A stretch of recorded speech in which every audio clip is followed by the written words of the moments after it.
How to fix no network connection on your Roblox. If you are having issue while connecting your Roblox, then this video is for you. To fix network error in your Roblox, first of all open your settings and hit on the general and make sure that no updates is available.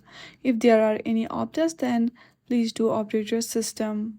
Then go through the App Store and search for Roblox application and make sure that Roblox application also does not have any updates available. If there are any, then do update it. Now, what you can do is you can also use VPN like 1.1.1 to connect to Roblox. Once you try all of this and your problem is still not solved, then go through the iPhone storage and then search for Roblox and do offload Roblox app and reinstall your application again.